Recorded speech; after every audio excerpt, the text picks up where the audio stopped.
estamos muy felices de que este seminario, casi como una especie de entrenamiento para la semana que nos viene con la Michele Tarufo Girano Business Week, este seminario esté a cargo de la profesora Daniela Acatino.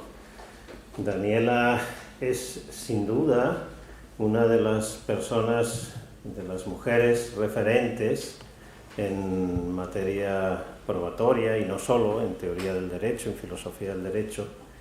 una colega querida y una colega estudiada, ¿no? No que ella haya estudiado, que lo ha hecho, sino que la estudiamos a lo que escribe, no tanto a ella, sino a lo que escribe, a lo que produce. Es una persona referente, como decía, en materia probatoria y no solo, pero en materia probatoria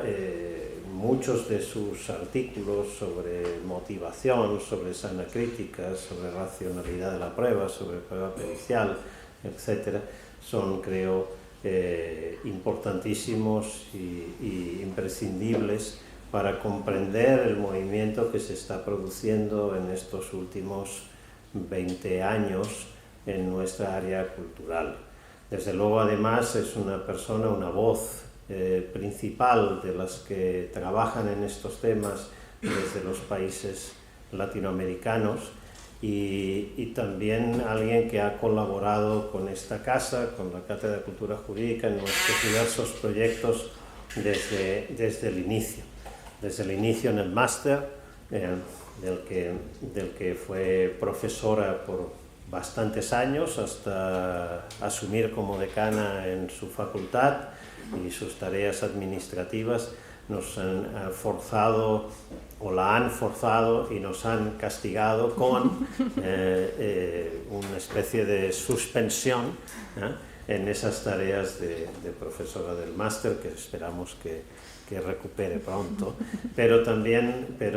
nos han permitido también tenerla ahora como este año como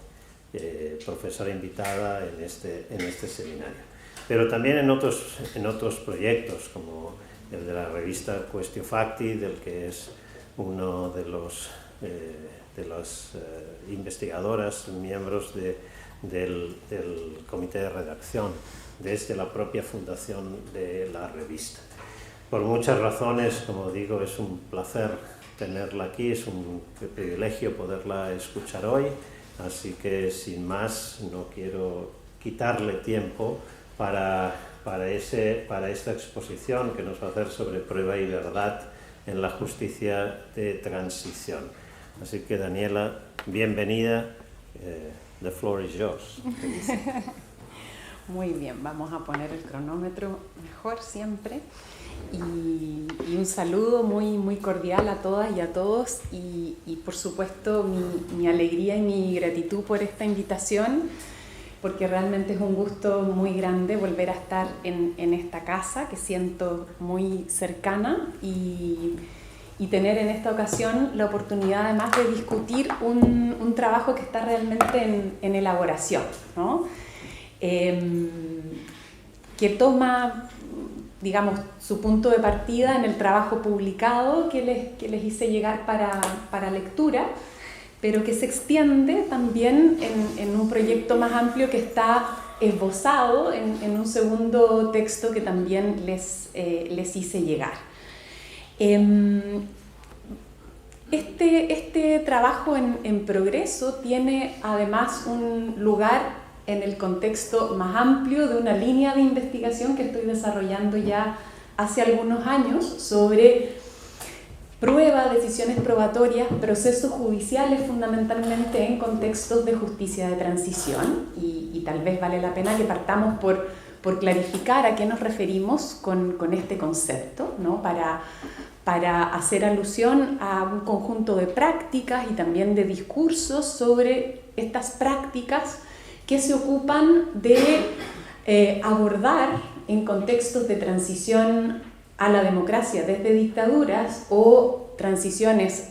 en procesos de paz a partir de conflictos armados internos, de abordar un pasado de abusos o violencia sistemática y generalizada, ¿no? La fórmula usual que se utiliza a partir también de la elaboración que el derecho internacional de los derechos humanos ha hecho, o las contribuciones que ha hecho a este campo, es el de violaciones graves y sistemáticas de derechos humanos, ¿no? Y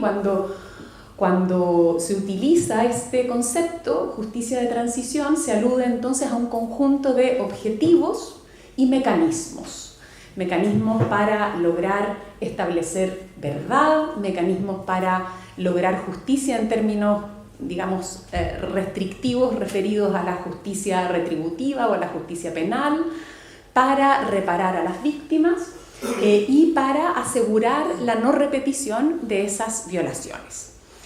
En este contexto, como decía, yo me he ocupado fundamentalmente hasta ahora de los procesos judiciales, tratando de sistematizar,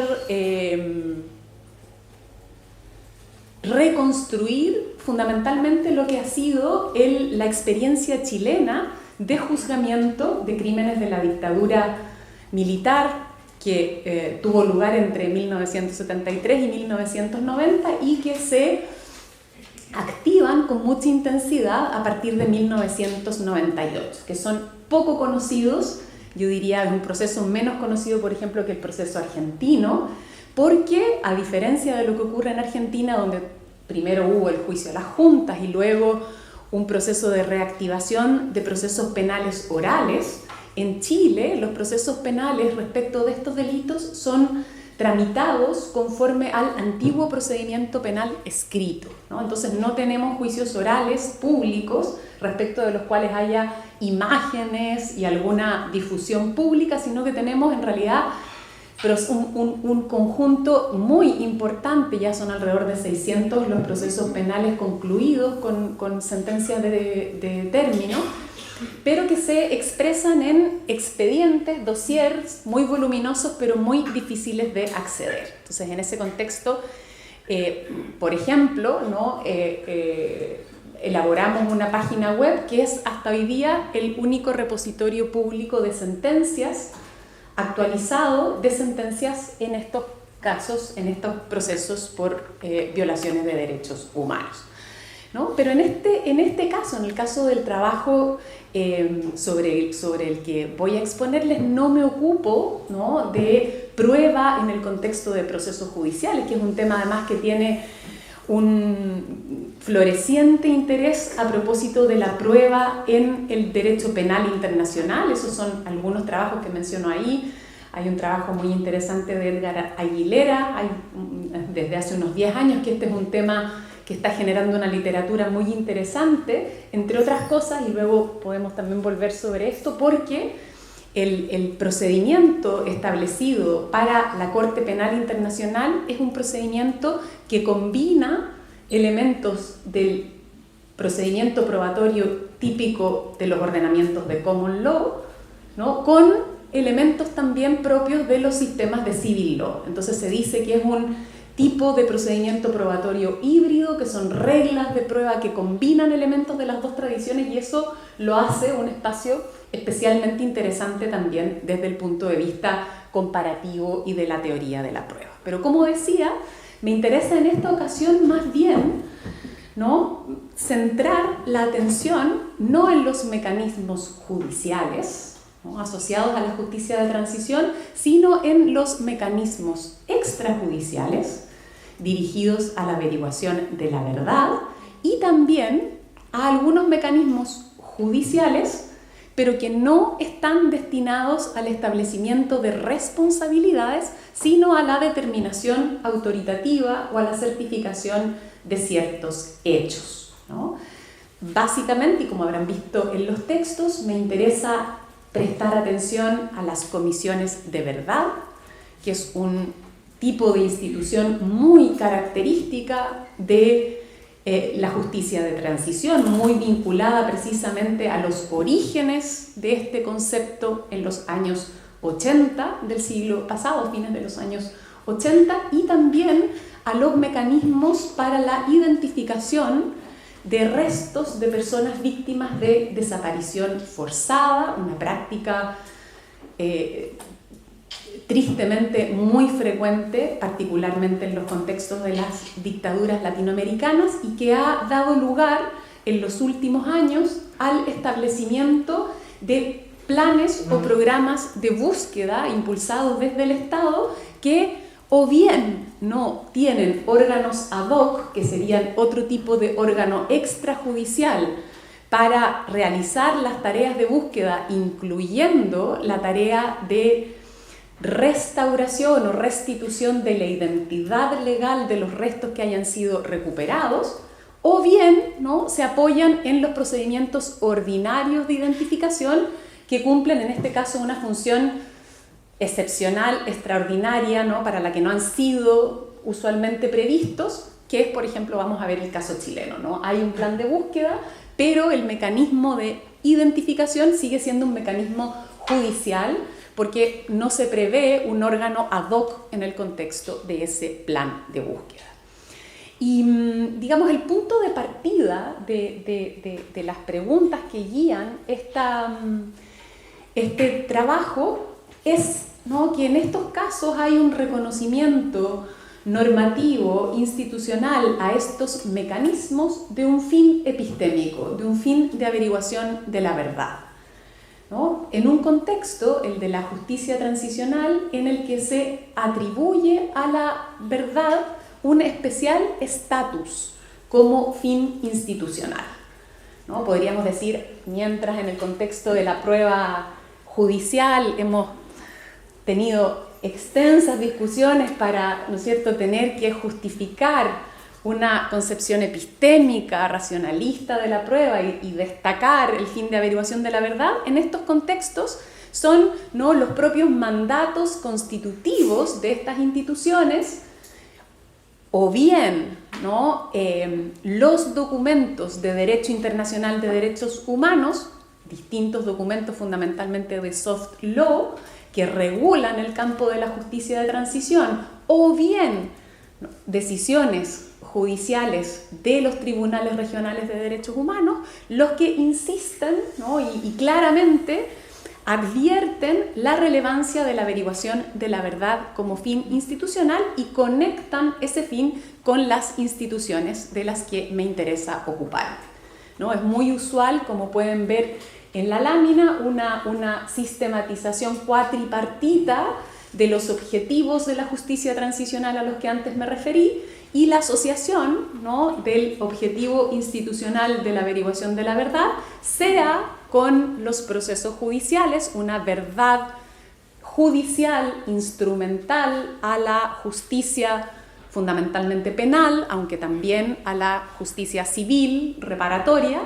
¿no?, y una verdad extrajudicial que está, como pueden ver, y vamos a volver luego sobre esto, también vinculada, conectada con la reparación como otro objetivo, ¿no?, en la medida que identificar, determinar, individualizar a las víctimas y por lo tanto a los titulares de prestaciones o derechos de reparación supone precisamente establecer la verdad acerca de quiénes son esas víctimas. Destaco aquí también un trabajo de Michele Tarufo, al alero de cuya memoria vamos a estar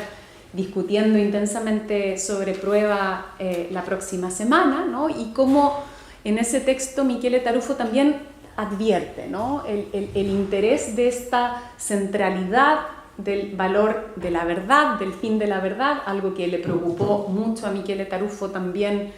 digamos, poner de relieve en el ámbito del proceso, pero de manera más general también en el contexto de un sistema democrático, ¿no? Y cómo entonces en este trabajo también Michele Tarufo llama la atención sobre esta centralidad del fin de averiguación de la verdad en los contextos de justicia de transición. Dado este punto de partida, ¿no?, la hipótesis que quisiera discutir con ustedes y que se plantea en este, digamos, work in progress que compartí también con ustedes, es que el arsenal conceptual de la teoría del derecho y de la teoría del razonamiento probatorio nos puede resultar útil para comprender qué es lo que hacen estos mecanismos extrajudiciales de averiguación de la verdad. Es decir, hacer la prueba, ¿no?, de extender, de ampliar el ámbito de aplicación de los conceptos probatorios desde el ámbito del proceso judicial a este otro ámbito, ¿no?, de los mecanismos extrajudiciales de averiguación de la verdad. Yo diría que en esto hay algún parentesco, digamos, con esfuerzos que se están haciendo también para observar cómo, digamos, no solo en el contexto de la función jurisdiccional hay decisiones probatorias, sino cómo también en el contexto de la administración del Estado hay decisiones probatorias, ¿no?, que se pueden servir provechosamente para ser comprendidas y también desde el punto de vista, ¿no es cierto?, del diseño institucional, de la regulación, ser mejoradas de las herramientas conceptuales de la teoría de la prueba. Así también, ¿cierto?, me interesa, digamos, argumentar, sostener que para comprender estos mecanismos es útil, ¿no es cierto?, pensarlos como órganos que adoptan decisiones probatorias. Bien. Y entonces voy a concentrarme en este caso en,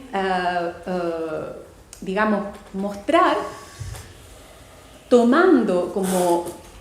digamos, campo de prueba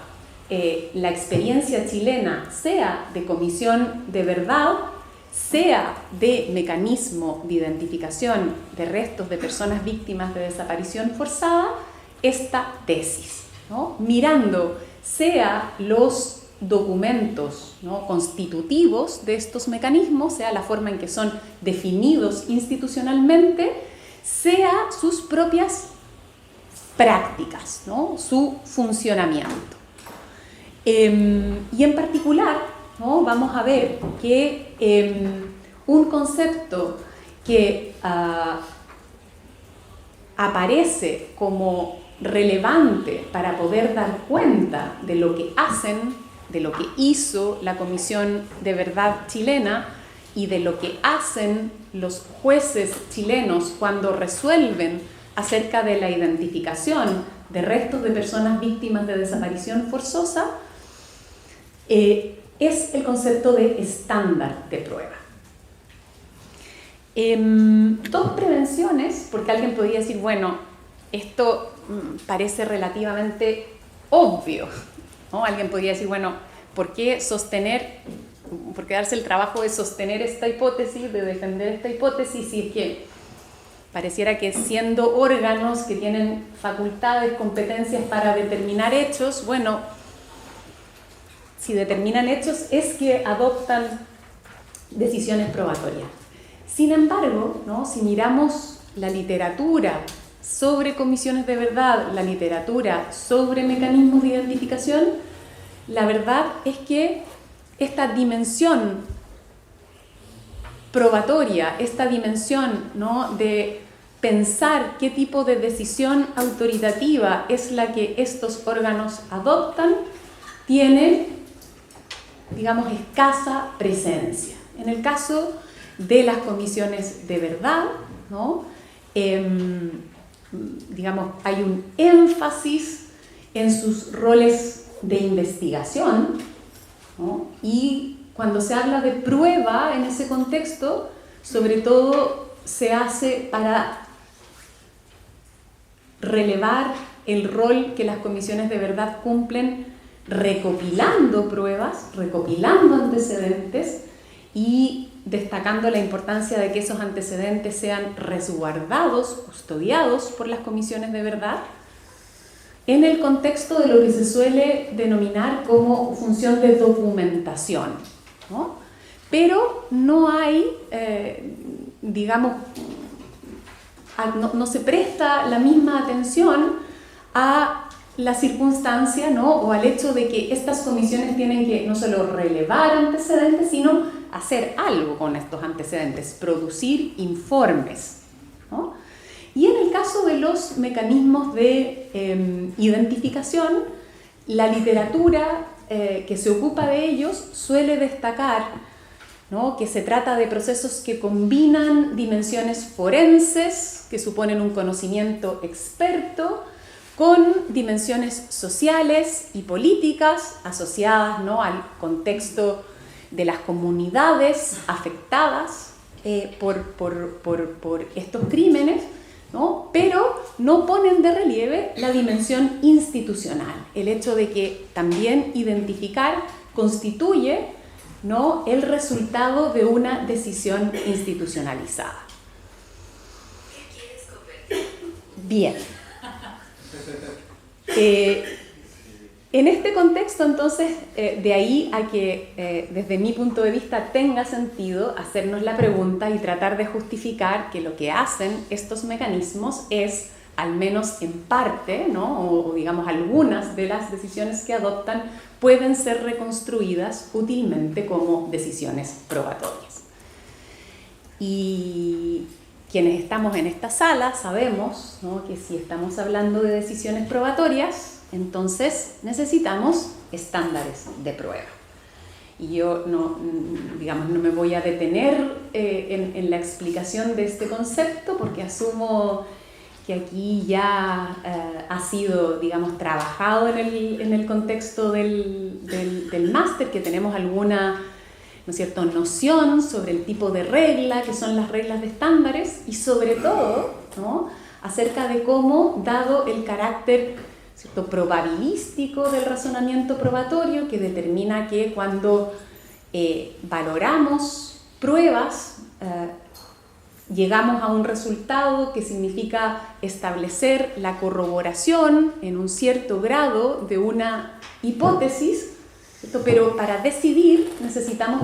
evaluar si ese grado de corroboración es suficiente, ¿cierto? Y el rol de los estándares de prueba es establecer ese nivel, ese umbral de suficiencia probatoria, satisfecho el cual, entonces, quien decide, el órgano decisor, está justificado para aceptar como probada la hipótesis de la que se trate, ¿no? Entonces, creo que podemos convenir, y luego, si es necesario volver sobre alguna de estas cuestiones, lo podemos hacer también en el tiempo de discusión, en que, digamos, para decidir justificadamente es necesario un estándar de prueba.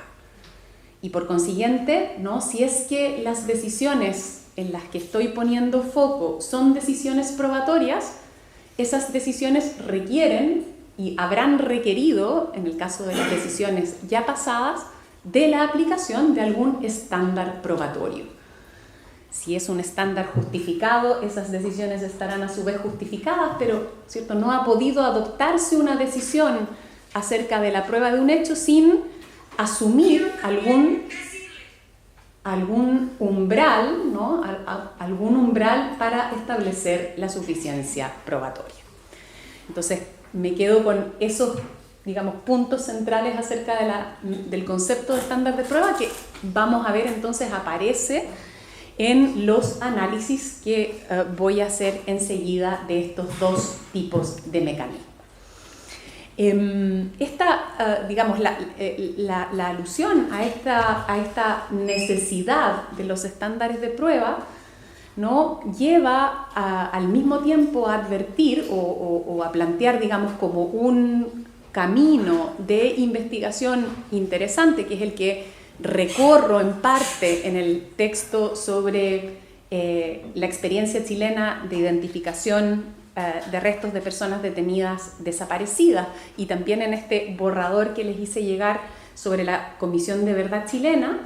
el camino de buscar, ¿no?, en los propios registros, ¿no?, en las propias resoluciones y en las propias actas que quedan, ¿no?, del funcionamiento de estos mecanismos, alguna huella, ¿no?, alguna referencia a los procesos de decisión y eventualmente a los estándares de decisión utilizados. Y en ese sentido, los hallazgos que expongo en esos textos y que quisiera discutir con ustedes muestran, me parece de manera muy interesante, cómo tanto en el caso de los mecanismos de identificación como en el caso de la experiencia de la Comisión de Verdad chilena, ¿no? En los procesos de decisión se advierte en algún momento, ¿no?, esa necesidad de contar con criterios de decisión. Y aunque, digamos, no se los designe como estándares de prueba, ¿no?, podemos ver que funcionalmente cumplen ese rol de justificar las decisiones que están en juego. Vamos entonces en primer lugar a detenernos en los mecanismos de identificación de restos de personas víctimas de desaparición forzada, considerando también en este caso la experiencia chilena, ¿no? Que, como les decía, y de manera semejante a lo que ocurrió en otras dictaduras latinoamericanas, ¿no?, sufrió la tragedia tremenda, ¿no?, de que fuera utilizado como un recurso en el contexto del terrorismo de Estado, de, ¿cierto?, la práctica sistemática de desapariciones forzadas, de detenciones que son negado, ¿no es cierto?, el destino de las víctimas, en muchos casos desconociéndose su paradero hasta el término de la dictadura. La identificación, por consiguiente, ¿no?, un gran tema de las transiciones latinoamericanas, pero también en general un gran tema cuando se trata de justicia transicional, porque aunque no haya una práctica sistemática de desaparición forzada, sí en muchos casos, ¿no es cierto?, las atrocidades masivas que son distintivas de las violaciones graves y sistemáticas de derechos humanos se traducen en formas de disposición de los restos, ¿no?, que aunque no se nieguen, recurren usualmente a fosas comunes que impiden, entonces, al menos inicialmente, la determinación, digamos, del lugar exacto de inhumación de los restos de cada una de las personas víctimas. Entonces, aún en caso, digamos, de muertes reconocidas, ¿no?, es usual que se presente también el problema de la recuperación y la identificación de restos. Y hay que decir que digamos, en el contexto de la literatura sobre búsqueda, ¿no?, e incluso, ¿no?, de las recomendaciones de soft law en esta materia y de los propios programas y planes de búsqueda, la identificación tiene un lugar,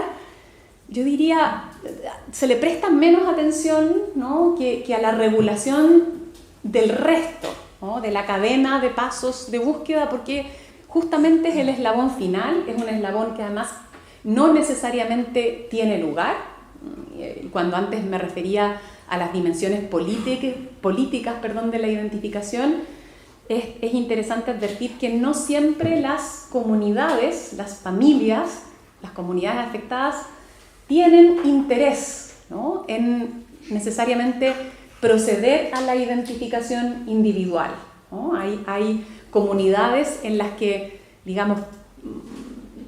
no se avanza necesariamente a la identificación, o en tiempos distintos, ¿no?, hay distintas expectativas respecto a llegar o no a la identificación, y en todo caso, ¿no?, es el último eslabón al que no siempre se llega porque presupone que haya efectivamente hallazgos, ¿no? Lo que en el caso de las desapariciones forzadas en Chile es ya en sí algo excepcional, dado que además, digamos, de las primeras inhumaciones ilegales, hubo luego un proceso sistemático de exhumación de esos restos y nueva inhumación ilegal, ¿no? O sea, fueron, digamos, hechos desaparecer por segunda vez, por así decir, ¿no?, los restos de las personas víctimas de desaparición forzada. En el contexto chileno, como anticipaba, la decisión de identificación es una decisión judicial, digamos, que puede tener lugar en el contexto de un proceso penal, pero que implica la apertura de un expediente, de un procedimiento distinto, ¿no?, y que, digamos, corre por un carril separado al del proceso penal. Y en ese sentido, el Plan Nacional de Búsqueda, que ha sido recientemente implementado en Chile, no prevé la creación de un órgano ad hoc para cumplir esta función, como ocurre en cambio en otros contextos, en el contexto de otros planes de búsqueda. Y digamos acá las fuentes que consideré en esta investigación fueron, por una parte, expedientes, ¿no?, de estos procesos usualmente paralelos a procesos judiciales o también independientes de otros procesos judiciales de identificación, y sobre todo un acontecimiento que determinó un importante foco público en los procesos de identificación a raíz del establecimiento de un número muy importante de errores en la identificación de restos de víctimas que habían sido exhumados en los primeros años de la transición democrática chilena, desde un patio del Cementerio General en Santiago, donde se sospechaba, había muchos antecedentes ya desde la época de la dictadura, de que habían sido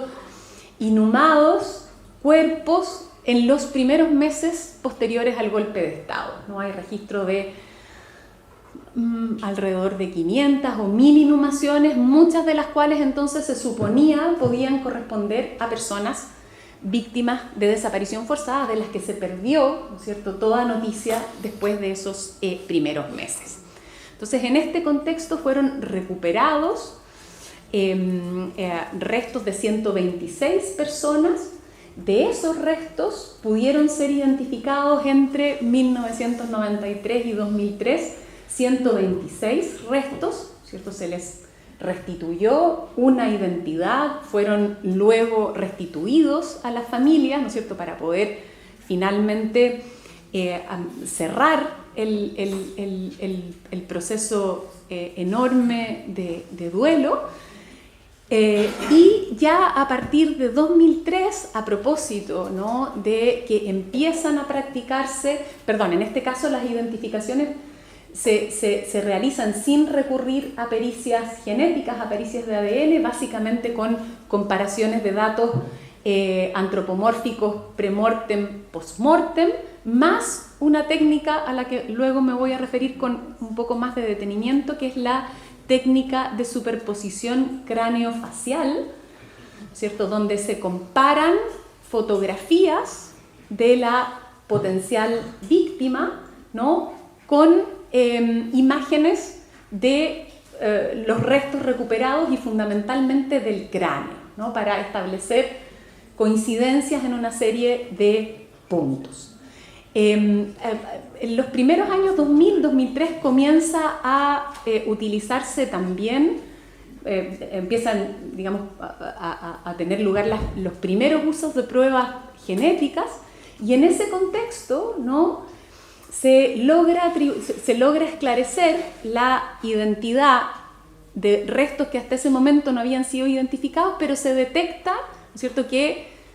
se logra hacer, ¿no es cierto?, el match genético con una familia que sin embargo ya había recibido los restos de su familiar. Entonces empieza, a propósito de esa, doble identificación, empieza a volver a revisarse, ¿no?, el conjunto de las identificaciones. Se establece finalmente, a través de pruebas genéticas, se logra descartar, ¿no?, la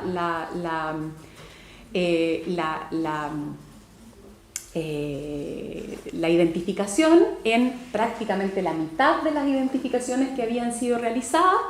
y se inicia por lo tanto un proceso de investigación para determinar, ¿no?, cómo habían llegado a producirse esos errores, porque además aunque habían sospechas ya, como decía, desde el comienzo de los 2000, el mismo proceso de dar inicio a las investigaciones toma un tiempo extraordinariamente largo. Hay también varios elementos que fueron objeto de investigación, tanto por una comisión investigadora del Parlamento en Chile, como por una investigación asignada a un panel de expertos que luego también cumple una función muy importante para hacer recomendaciones, ¿no?, a través de una auditoría científica a cómo mejorar los procedimientos tanto, ¿no?, para las pericias en el servicio médico legal chileno como en el contexto del diálogo entre el servicio médico legal y digamos, la función jurisdiccional encargada de resolver acerca de la identificación. Entonces, en este contexto es, digamos, muy interesante cómo se pone el foco en estos procesos y se advierte, ¿no?, primero, que hay, que hubo una sobrevaloración, digamos, o una valoración errónea del grado de probabilidad que podía atribuirse a fundamentalmente esta técnica de la superposición cráneo-facial. Ahí hay unas imágenes que tomé de un documental, Fernando Abuelto, que se ocupa, digamos, precisamente del proceso de recuperación, restitución de identidad, restitución de los restos de una víctima de desaparición forzada, Fernando Olivares, ¿no?, y donde se muestra el momento en el que un perito del servicio médico legal le muestra, ¿no?, va revisando el informe con la familia y muestra, ¿no?, estas imágenes, y realmente es muy impactante el documental porque uno puede ver, digamos, tanto en la reacción de la familia, en la forma que explica la perito, ¿no?, digamos, efecto enorme persuasivo, ¿no?, de alguna manera ver cómo los restos, ¿no?, recuperan una identidad, ¿no?, cómo aparece una persona a partir del resto encontrado, ¿no? Entonces uno de alguna manera logra también comprender, ¿no?, cómo ese efecto persuasivo pudo de alguna manera, ¿no?, incidir en un contexto, ¿no?, en el que no se prestara el debido cuidado a la fiabilidad de esta técnica. De hecho, si uno compara, por ejemplo, con el registro de la identificación de Joseph Mengele, la técnica se hizo muy célebre porque se utilizó como un elemento, digamos, junto con otros, para confirmar la identificación de Joseph Mengele, el ángel de la muerte nazi en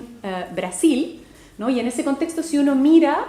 el registro, la verdad es que son muy distintas las imágenes, la superposición no opera, digamos, exactamente, digamos, con esa superposición, si ustedes se fijan, coincide prácticamente, ¿no es cierto?, el perfil del rostro con el perfil del cráneo, porque la clave en esta técnica está más bien, ¿no?, en poder determinar si hay coincidencia de todo el tejido blando que estadísticamente, ¿no es cierto?, se puede considerar como propio de la población a la que pertenece la potencial víctima, digamos, con la distancia que se observaría, digamos, entre el cráneo y la piel en el caso de la fotografía, ¿no? Entonces, en este otro registro las imágenes son muy diferentes, no las puse aquí, las podría haber puesto porque realmente es muy notorio, ¿no?, como acá se, digamos, enfatiza ese efecto persuasivo. Y por otra parte, es muy interesante también, ¿no?, cómo en ese contexto se pone de relieve que podría haber incidido un sesgo de confirmación, ¿no? Hay una cercanía, no solo, digamos, por la forma en que se muestra la pericia, sino también por la cercanía, ¿cierto?, que entre los peritos del servicio médico legal y los familiares, ¿no? Una suerte de deseo de poder otorgar una respuesta confirmatoria a los familiares. Aquí hay una historia muy larga, además el servicio médico legal era un órgano estatal, ¿cierto?, que fue muy cuestionado en el contexto de la dictadura. Hubo un trabajo enorme para recuperar la confianza, mucha atención a ese vínculo, ¿no?, con las familias de las víctimas, que habría entonces también incidido en en este sesgo de confirmación. Pero también, ¿no?, es interesante que, digamos, no solo se revelan, ¿no?, los errores en el contexto de la elaboración de los informes periciales, sino que también se reconstruye cómo se adoptaron las decisiones de identificación en el contexto judicial, ¿no? Y aquí se pone de relieve como un número importante de esas identificaciones tuvo lugar porque las familias de las víctimas recurrieron de la decisión negativa inicial del magistrado que expresó dudas e interés de contar con mayores antecedentes. Las familias recurrieron y la Corte de Apelaciones, frente al recurso, ¿no es cierto?, ordena practicar la identificación, dado que ya, ¿no es cierto?, habían sido emitidas las pericias del servicio médico legal. Entonces, muy interesante cómo acá, ¿no es cierto?, vemos, o sea, tenemos registro, ¿no?, de una decisión de un juez que algún, digamos, estándar de valoración de fiabilidad de esas pruebas periciales y algún estándar de prueba, ¿no?, habrá aplicado para resolver que no había sido satisfecho con esas pruebas aportadas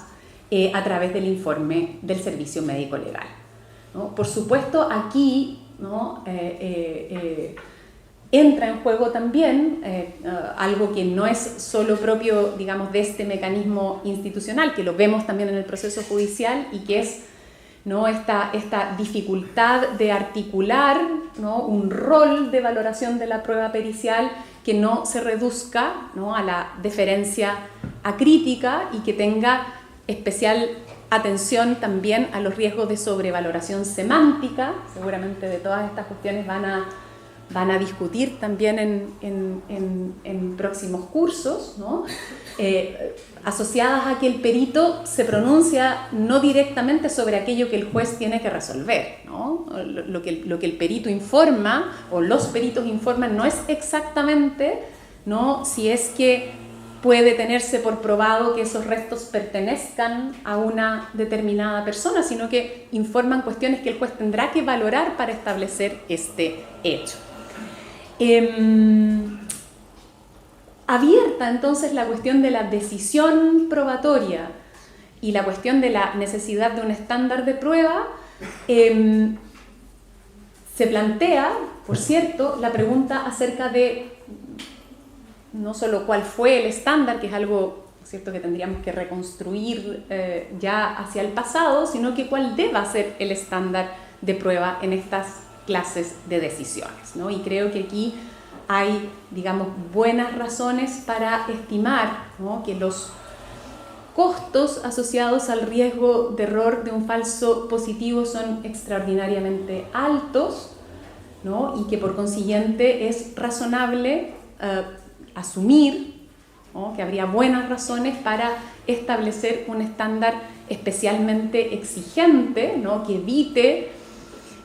con especial intensidad los falsos negativos, dado el impacto revictimizador, ¿cierto?, que un error tiene, y particularmente en un contexto donde ya hemos tenido además una experiencia intensa, ¿no?, de errores. De manera que pareciera razonable recurrir a un estándar del tipo del estándar penal, más allá de toda duda razonable. Y un antecedente interesante, aunque esta es una cuestión que, como decía, no ha sido abordada tampoco en las normativas de soft law que se refieren a la regulación de la búsqueda, pero sí en los principios rectores de la ONU, a propósito no de la identificación, pero de la obligación de mantener una búsqueda permanente, ¿no?, se hace referencia al estándar de prueba más allá de toda duda razonable como estándar para valorar los antecedentes relativos a un destino final que haga imposible la recuperación de los restos, por ejemplo, ¿no es cierto?, cuerpos lanzados al mar, situación, ¿no es cierto?, que efectivamente ocurrió en el caso chileno, en el caso argentino. Si hay prueba más allá de toda duda razonable de ese destino final, ¿cierto?, puede justificarse la interrupción de la búsqueda. Entonces hay ¿cierto? Algún antecedente que hace aquí también sentido desde el punto de vista de la valoración de los riesgos de error que están en juego. El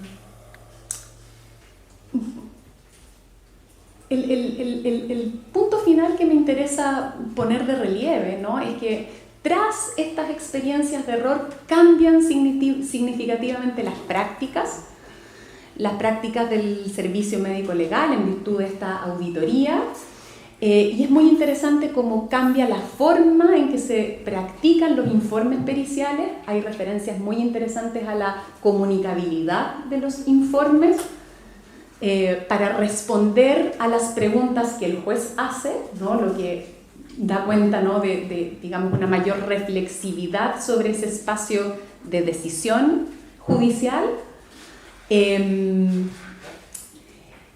Pero a partir de entonces lo que observamos es que a pesar, ¿no?, de que se producen estos informes periciales completos que incluyen distintos tipos de datos, ¿no?, periciales, las resoluciones judiciales hacen alusión exclusivamente como criterio de decisión a la existencia, ¿no?, de una prueba de ADN de compatibilidad con resultado de más, y lo copio ahí literalmente porque uno lo ve en todas las resoluciones judiciales de identificación,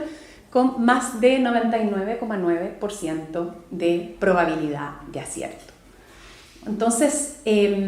digamos, llama la atención cómo a pesar de que hay otros datos, esos datos no son considerados en las decisiones judiciales y se presta exclusivamente atención a este elemento, ¿no? De manera que hay una suerte de concreción, aunque no hay una determinación del estándar de prueba en términos, digamos, abstractos, ¿no?, pero ese estándar se concreta por referencia a algo que podríamos asimilar a una suerte de prueba legal definida jurisprudencialmente, ¿no? Un tipo de prueba que constituye prueba suficiente. Entonces, creo que es interesante, digamos, mostrar esto, llamar la atención sobre esto, porque, digamos, aunque en algunos casos la prueba de ADN es realmente la única prueba posible de identificación, cuando se trata de fragmentos óseos en lugares que han sido removidos, ¿no?, en este proceso al que me refería antes de exhumación y vuelta a hacer desaparecer, pero hay otros casos, como los del patio 29, ¿no?, y otras fosas comunes, pocas, que han sido, digamos, que no fueron removidas y que han sido descubiertas, donde es posible que por degradación de los restos óseos o por ausencia de datos de familiares, ¿no?, o sea, muestras de familiares, no sea posible practicar exitosamente las pruebas genéticas y pueda haber otros datos, y por consiguiente se abra la pregunta acerca de si hay alguna otra combinación de datos que pudiera también ser considerada suficiente. Por cierto que en este contexto no hay un gran tema que abordo también en el trabajo, pero que no me voy a detener aquí, sin perjuicio que podemos ir a eso, y que es, ¿no es cierto?, el tema enorme desde el punto de vista ético, pero también jurídico, de qué hacer, de qué trato dar a los restos que están en espera de identificación, respecto de los cuales puedan incluso, ¿no es cierto?, no ser posibles todavía, y no se sabe si algún día algún tipo de prueba de identificación. Muy rápidamente me refiero ahora a las comisiones de verdad, este otro mecanismo institucional al que me interesa prestar atención para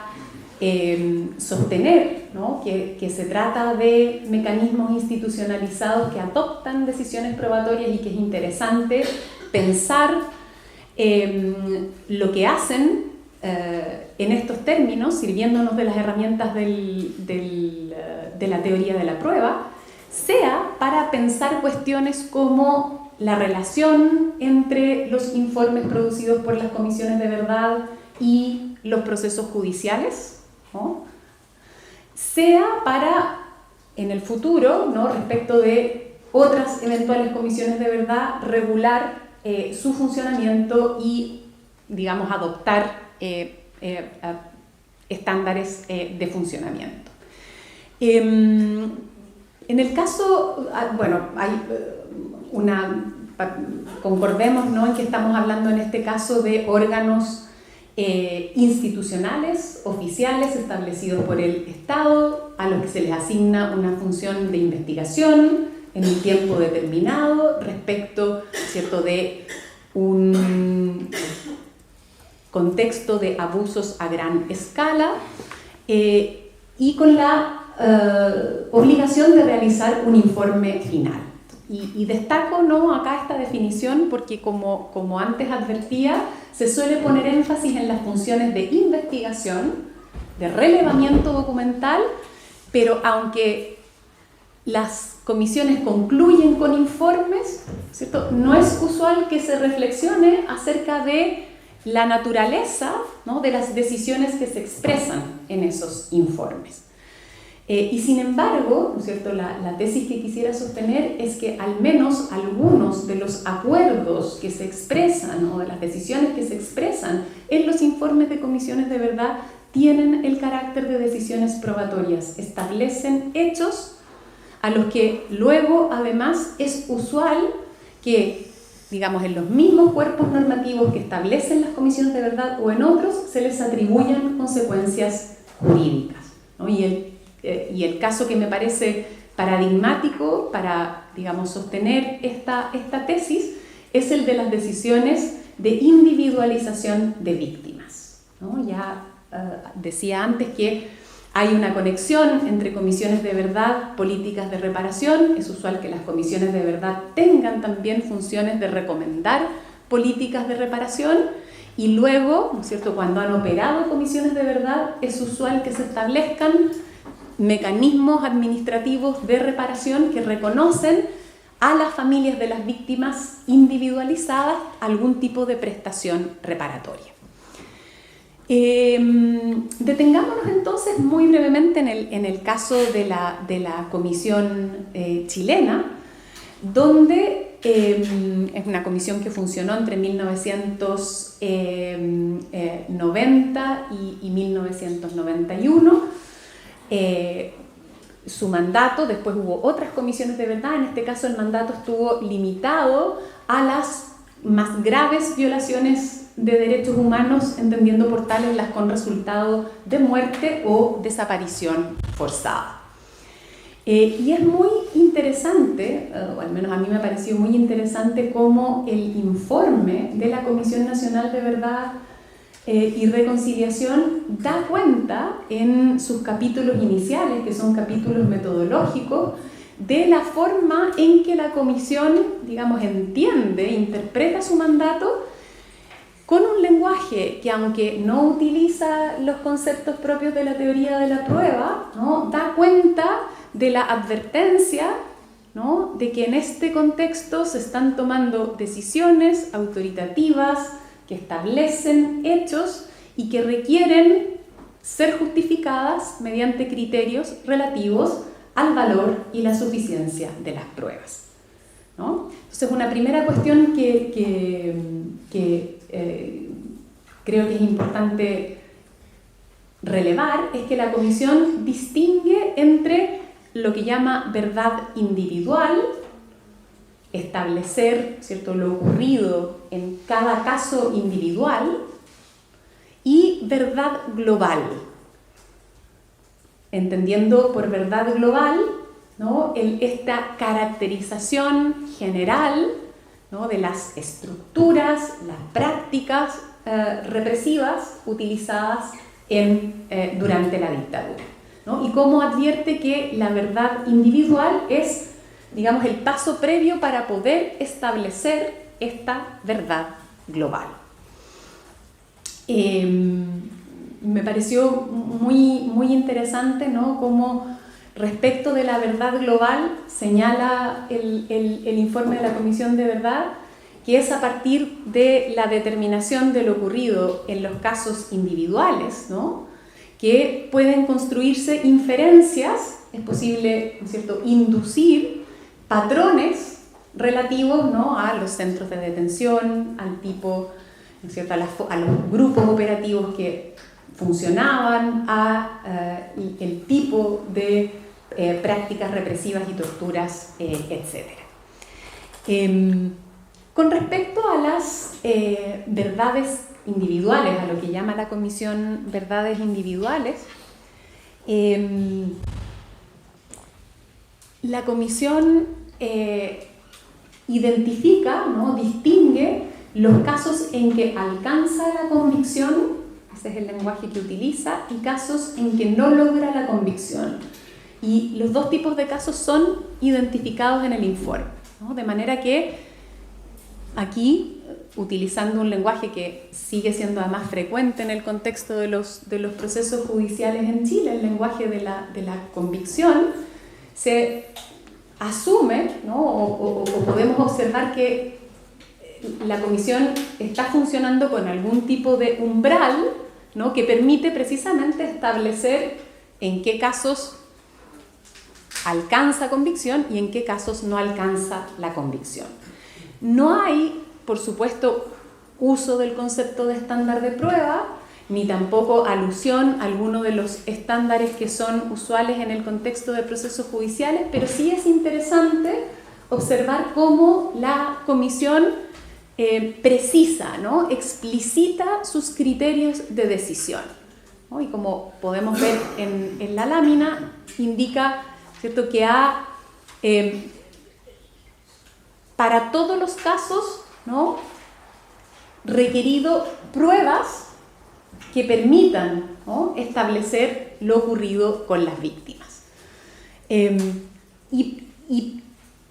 luego, dado que el caso, ¿no?, más difícil es el de las personas víctimas de desaparición forzada, ¿no?, establecer si es que efectivamente fueron víctimas de desaparición,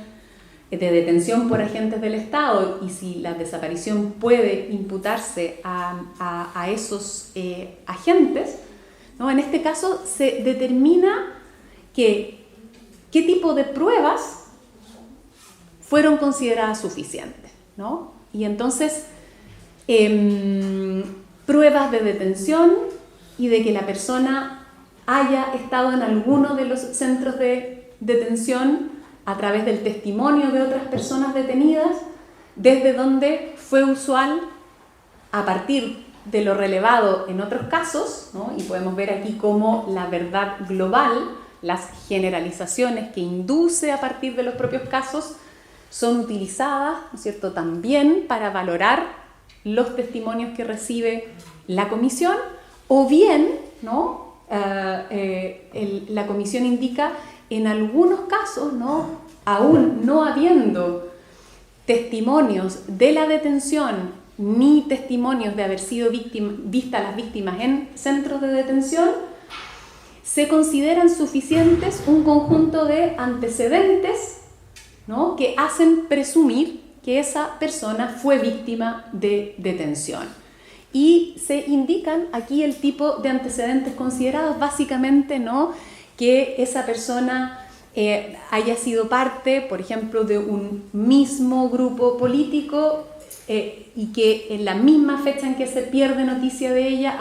haya testimonio de que hayan sido detenidas otras personas del mismo grupo, ¿cierto? Y, en fin, otro tipo de criterios que de nuevo están asociados también a lo que es posible generalizar a partir de otros de los casos que va conociendo. Entonces creo que es bien interesante cómo de nuevo acá, si bien no hay una, digamos, reflexión sobre lo que se está haciendo en términos de tomar una decisión probatoria y recurrir a un estándar, sí hay un esfuerzo justificativo que de alguna manera se traduce en algo tipo un criterio de prueba legal, ¿no? Es decir, yo no defino en términos abstractos un estándar, pero sí indico los tipos de prueba que fueron considerados prueba suficiente. Aquí hay, digamos, una de las fichas que en las actas de la comisión da cuenta de la decisión respecto de una víctima, ¿no? Y es aplica precisamente esos criterios. Y digamos, para cerrar, yo dejaría planteada una pregunta, que es una de las preguntas que estoy trabajando en este momento, ¿no? Y es que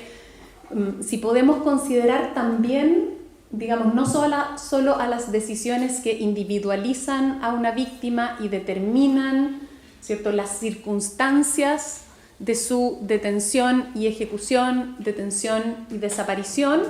sino si podemos considerar también a las decisiones que se expresan también en el informe con el lenguaje de la convicción. O sea, la comisión expresa también los, digamos, resultados